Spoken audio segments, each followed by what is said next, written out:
So what do I do to support my own mental health and mental well-being? I think for myself, I often set boundaries within my life or the things which I value to ensure that I got time for it. This could be family, this could be friends, this could even be my work, but having boundaries put in place so that they don't leak into each other too often.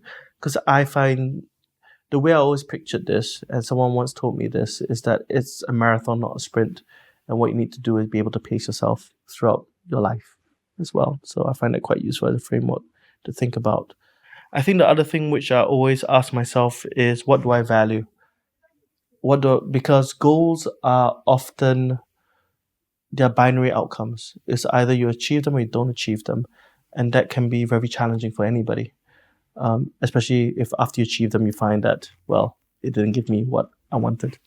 So instead, I always ask myself, what are my values? What do I value within my life? And they're personal to me as they'll be personal to anybody who comes to our clinic. And what we are trying to do is to ensure that when we treat people, that the treatment pathways are in keeping with the values which our patients have. What do I do to support my own mental health? I love to play. So I do yoga, I dance, and I love to be in the garden.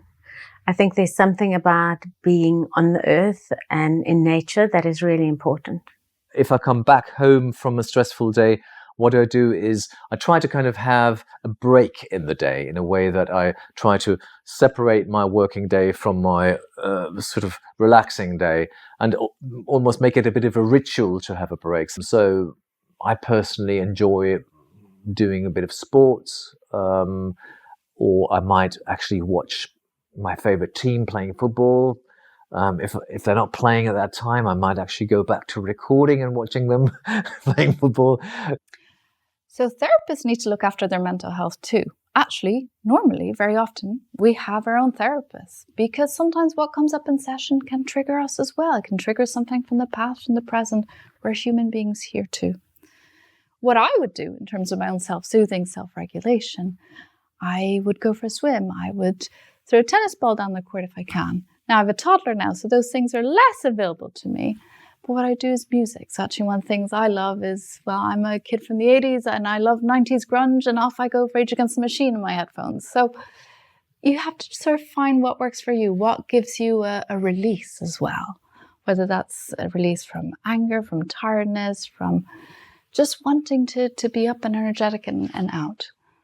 Or sometimes it's sadness also that you're releasing. So that might require different things. That might be actually, I need to call a friend. I need to see how they're doing. I just need to hear another voice. A friendly one, hopefully. Something that I think is really beneficial to my own mental health is to allow myself to have some space for me. And I think that for all of us, lives are really busy. We've got a lot of commitments. And it can feel like a bit of almost like a guilty pleasure or something that's a bit of a indulgence to have time for yourself. But it's very important. It's important to have that time to allow your mind to drift and wander and for you to reflect, or to just do something that's fun and enjoyable. Whether it's exercise, whether it's going for a walk, whether it's going having a nice meal, or whether it's just doing nothing and just having a bit of time for you. I think that's a really important thing. And I've found personally that creating that time in my week and ensuring that it happens regularly has been really life-changing for me and has been really helpful.